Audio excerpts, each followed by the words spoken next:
Hello everyone. My name is Elise. Welcome to my channel. I hope you're all doing so good today. We are back with the next episode of Now or Never. And I'm excited.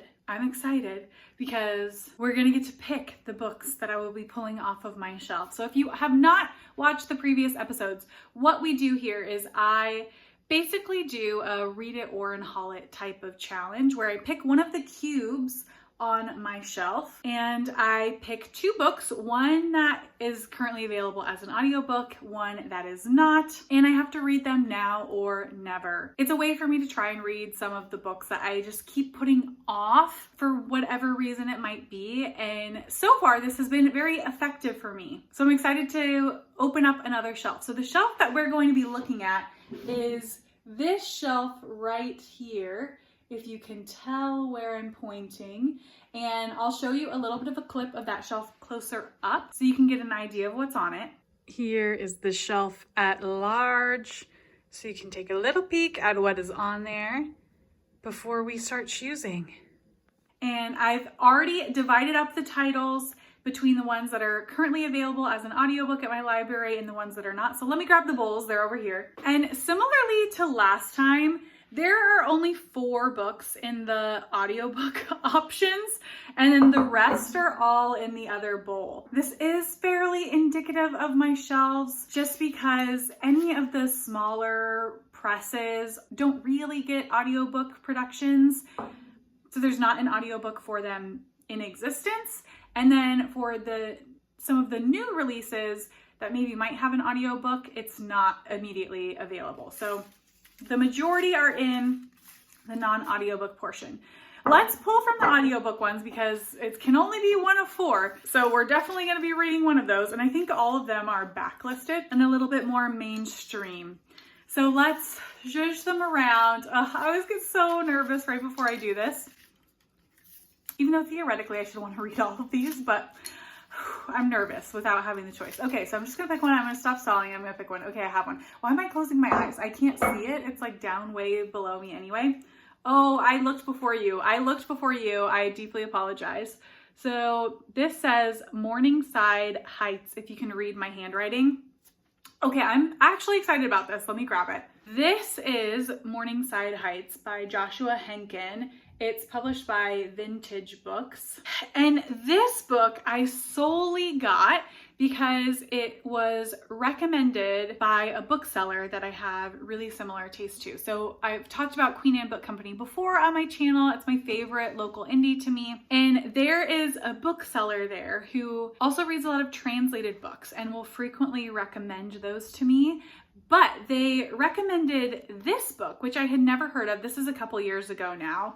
And I thought, well, they've recommended me a ton of translated literature that I've liked. Why not try this one out? And it did sound somewhat sentimental, which I can get down with if it's written in the right way. I'll wait to talk about the synopses of the books until I actually start reading them. But okay, first pick, Morningside Heights. I will be listening to this via audio. Very intriguing indeed. All right, now we're getting to the much more full bowl here. So lots more options in this one. I'm just gonna zhuzh them around. So it seems like they all have an equal opportunity. Okay, I think I've dropped a lot, but I have one in my hand still. Okay, I'm gonna try and show it to you first. Do you see it? Whoa, oh, okay, this is lucky again. I was not expecting, I keep saying this, like I'm not expecting it, like no duh, I'm not expecting it, like I'm choosing at random. Okay, it says Short War, again, if you can't read that, so sorry. There it is, Short War, so you can confirm I did not cheat. This is Short War by Meyer. I hauled this recently. Was this in my last book haul? It might have been, because I think I got this for Christmas from one of my family members. This one is published by Deep Vellum, which I'm actually wearing. This is crazy kismet. I'm wearing my Deep Vellum shirt right now, so it was meant to be apparently. This one is about a young boy who is an expat. His father, I think, works in the military, but he later comes back to the US. And then I believe his daughter goes back to Chile, which is where he was an expat originally. So we get these like 3 generations, the father, the son, the granddaughter. This is not a book that I've seen anyone else review, so I really am just going in hoping it's gonna be a good fit writing style wise for me, but that is Short War. Okay, so here are the two books that we have chosen. This one on audio, this one I'm gonna be reading physically. And whoa, I'm shook by what's going on here. So I will give you an update once I've started one and or both of them and let you know how it's going. We have got some updates for you, and I've started both of the books. We're going to be talking about them at the same time. Hopefully that works well for you. That's how I normally read, is multiple books at the same time. You let me know if this becomes too confusing. The first one I started was actually Short War. So this is the one that I'm reading physically, and I've read probably around like 40%. I'm just about halfway, and I stopped at the place that I'm updating you because I've reached sort of the end of the first section. Oh, there goes the bookmark. The next section is called Interpretation, and this one is the one that follows 3 generations. So I'm assuming that the 3 parts are going to mirror the 3 different generations. The first section is all about Gabriel. Gabriel is a young teenager who's living in Chile. His father is a journalist working in Chile. They're an expat family from the US, but Gabriel really feels Chilean. He's bilingual. Most of his memories come from here, and he has very kind of like sparse rememberings of living in the US when he was younger. He also is a communist, which is really at odds with his family, but his father in particular. It says this in the blurb, so this isn't a surprise. Gabriel's father has some type of link to the CIA, and you start to discover that his father might be involved in a coup done by the US to disrupt the Chilean government because there's a move for the government there to go socialist, and that would actively be economically bad for the US. So that's kind of happening in the background.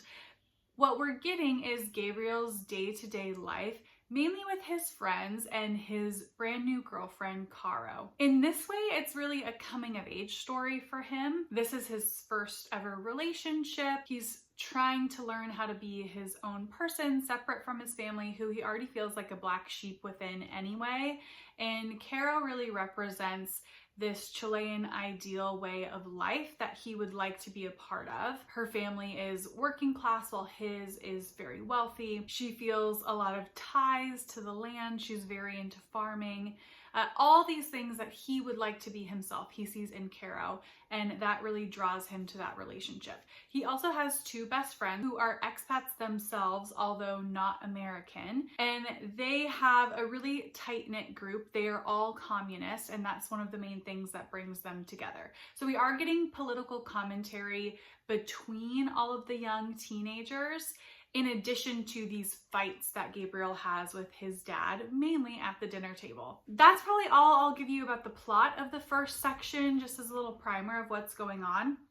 So far, I think the story is okay. There are things that I'm definitely liking, but there are things I'm feeling are lacking, mainly around the character work. I do think this first section is too long. I think Gabriel himself is not interesting enough as a character to warrant the 120 pages of his section, which is almost half of the book. So the other POVs are going to be split between the last half of the book essentially, and I wish they would have taken out at least like 20 pages of Gabriel's section. There is a lot of repetition in some of the conversations that we get in his section, and I just don't know if the payoff is worth some of the slogging you have to do to get through some of these scenes. But overall, I think it's doing a good job of setting up the political discourse, setting up some of the hard moral decisions that Gabriel is needing to make early on in his life that I'm assuming we're going to get payoff for later. So I'm just trying to trust that the payoff later is going to be worth it. We shall see if it is actually worth it in the end. So this one I'm feeling so-so about. thus far, but I am really excited to make it into the next section. I told myself I wasn't going to make any like DNFing decisions until I at least made it to the next generational section. The next one, you know, again from the blurb, is going to be his daughter. So we'll see what that feels like for me. And I will, of course, check back in. I don't know if I'm going to check back in after the end of that section. If I DNF it after that, I definitely will. You'll know when I know. So that is Short War so far. And then I've also started reading Morningside Heights by Joshua Henkin. And I should say, Short War, if I didn't say this in the intro, is by Meyer. And this one is published by Deep Vellum. Well, this one is actually published by A Strange Object, which is an imprint of Deep Vellum. And it's actually the first of that imprint that I have read from them. So that is Short War. And then Morningside Heights by Joshua Henkin is published by Vintage. This is the one I'm doing on audio, and I'm just over halfway on this book.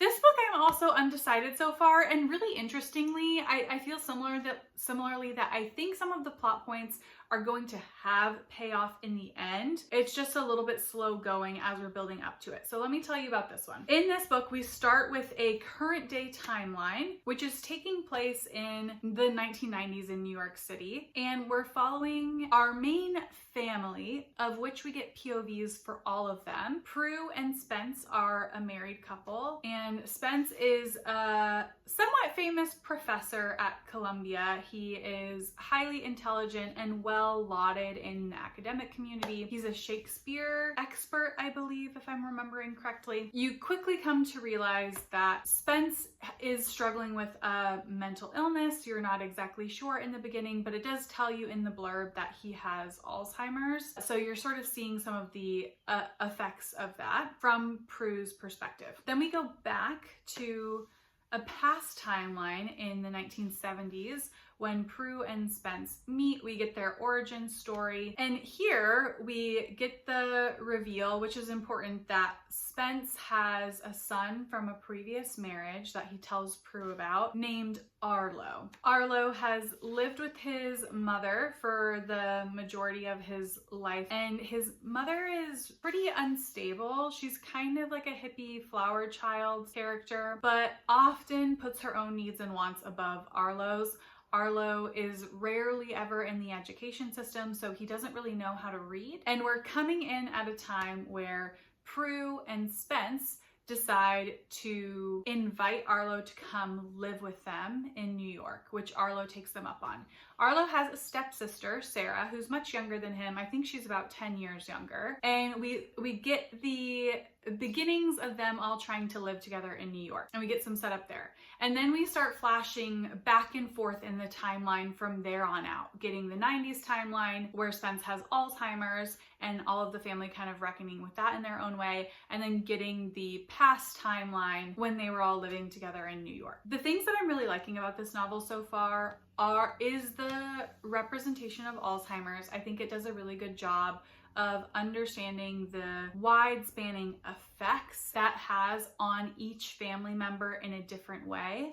And it is really heartbreaking. It's really heartbreaking. So if that's not something you feel like you can read right now or ever, this might not be the book for you. Where this is sort of letting me down is in both of the children's perspectives. So Arlo and Sarah, I do feel like the adults' perspectives I enjoy being in much more, and theirs feel a little bit predictable. And maybe that's just what I'm feeling about this book so far, is that it is well written, but it is feeling very predictable. And I just want a little bit more of anything, really. It could be like more emotional richness or depth, or more like thinky intrigue for me as a reader to parse through some of what the characters are having to parse through. I don't know, it's just falling a little bit flat so far. Again, I'm thinking that this book might be like in the whole greater than the sum of its parts, and I'm hoping that there will be some really like major coming together of the threads in the end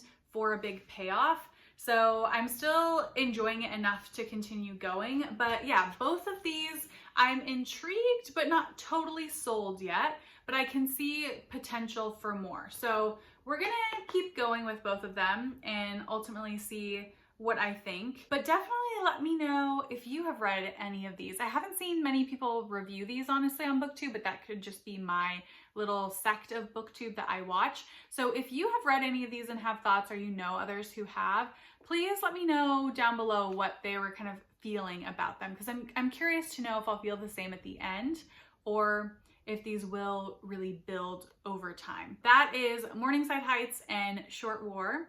I will check in with you all once I've read a little bit more of them. All right, friends, I have an update for you because I have in fact finished Morningside Heights. This is the one that I was doing on audio, and oof, this didn't totally work for me.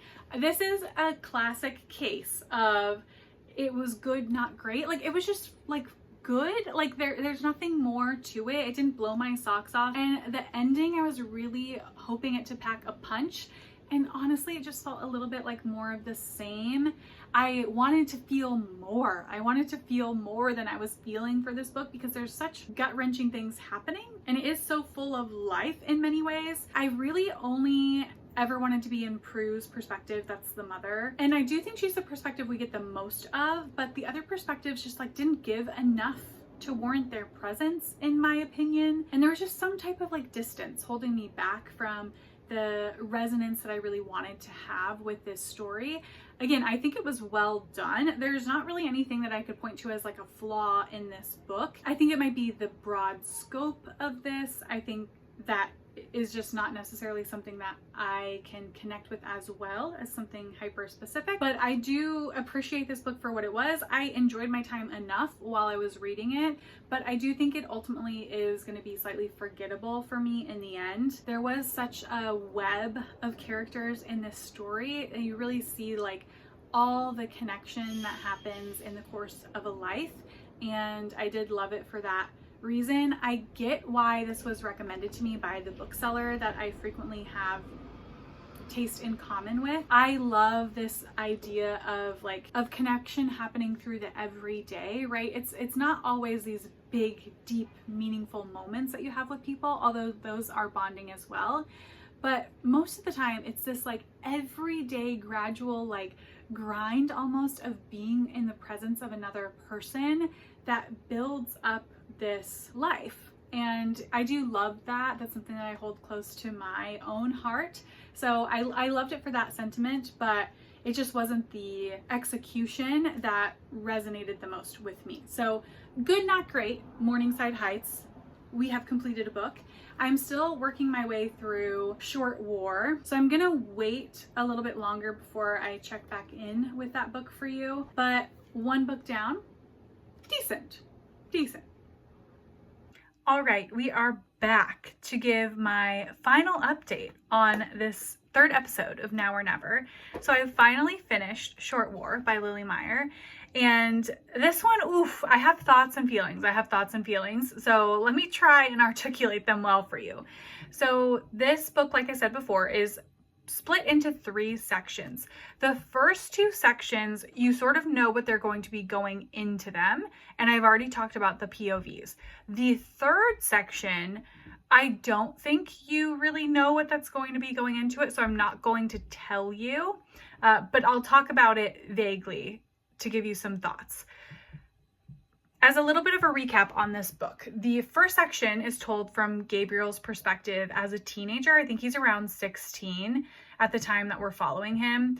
And he is living in Chile as an expat with his family. His father is sort of like a CIA puppet. He works in a Chilean newspaper and he spreads propaganda that the CIA wants him to propagate in order to try and facilitate a coup in Chile, and that is ultimately successful. A lot of character development for Gabriel, a lot of backstory on the political climate, the way that he develops his values as a young person and how they deviate pretty severely from his family of origin. Then we get a section from his daughter's perspective, Nina, who at the start of her section is moving to Buenos Aires, so Argentina, and she's completing her doctoral program. She's studying sort of like the etymology of protest almost. It's a little bit confusing the way that she talks about it in the book, but she moves there to try and scrap her thesis together because it's not going well. And then the third section is, I'm going to say, an unknown POV to you. You can figure it out if you read the book. And it is the smallest section. They actually get a little progressively smaller as we go on. So my personal thoughts on this book, there are so many things to love and some things that I did not love. And that's partly why I feel so conflicted about this book. I think the first section, Gabriel's section, was just too long. It was simply just too long. I thought it was very well written in a lot of ways. It set up the book really nicely. And yet I think probably 20 pages needed to be cut. There were some scenes that just didn't add much to it. And I also thought this book was trying to do a little bit too much thematically, and it didn't quite accomplish everything it was setting out to do. And those are the things where I'm like, we could have just cut those because they weren't fleshed out enough and just bogged the story down. For instance, there is an element to this book where it's talking about being Jewish. Gabriel is also Jewish, and there's some anti-Semitism coming his way when he's a child that you see sort of the ramifications of that in little ways in his life later on and Nina's life later on. But ultimately, it just was not explored enough to warrant its place in here. I don't feel there were so many other things getting talked about, and that just felt kind of buried underneath the surface. So the sections where we were trying to develop something there, I think could have ultimately been taken out of the book, in my opinion, or we needed more. We needed even more, or we needed even less. It was in this weird in-between place. The second section, Nina's section, is maybe where most of my gripes come in. I felt like in Nina's section, I could hear the author's voice interjecting when it was supposed to be Nina's voice. There were these thoughts that were so left field. They did not feel like they matched with the character voice of Nina. And the only other thing I could think was this was something that Lily Meyer thought herself and just wanted to include in the book. And it didn't feel true to the character, and that pulled me out of the story. I also think there were elements where that character did not feel like the age that the character was supposed to be, that Nina's character felt way younger than she is portrayed in the book. She's supposed to be around 25, I think, 25, 26, something like that. And she felt younger. To me, she felt 22. And that kind of clashed a bit for me. The third section was the best section by far. I thought it was so well done. That voice was so strong. It was so clear, especially for the short page count. And the way that it wrapped together the threads was, I thought, masterfully done. So the really conflicting feelings about the writing of this book. And overall, that's making me question, did I like this? I really liked some parts. I really didn't like other parts. And I've also been questioning on whether or not I want to keep this on my shelves. I think right now, while I'm feeling conflicted, I am going to keep it. This could be something that maybe I revisit and am able to appreciate more of, and its flaws will kind of smooth out for me. But yeah, overall, I thought this was a very interesting book about reckoning with the United States' influence on other countries' politics for our own gain, on understanding these generational consequences that choices have, on trying to understand what it means to rely on someone, understand what it means to be a family. I think it has a lot of interesting commentary on that. So many good things about this book. It really is trying to tackle a lot, and I would highly encourage people to read it. I think there's such interesting conversation that can happen from this book.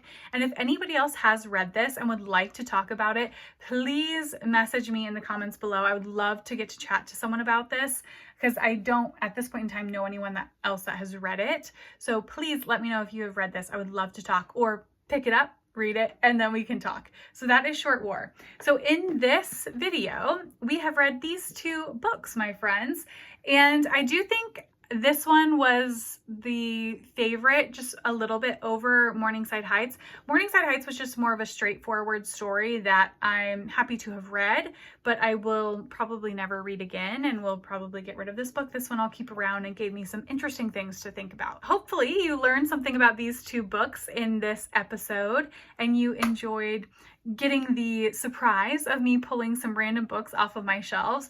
In the 4th episode, we're finally going to make a journey over to my hardcover shelves, little cubes, and I'm very excited about the next episode. So hopefully you will come and watch that one as well. And with that, friends, I will see you all in the next video. Bye.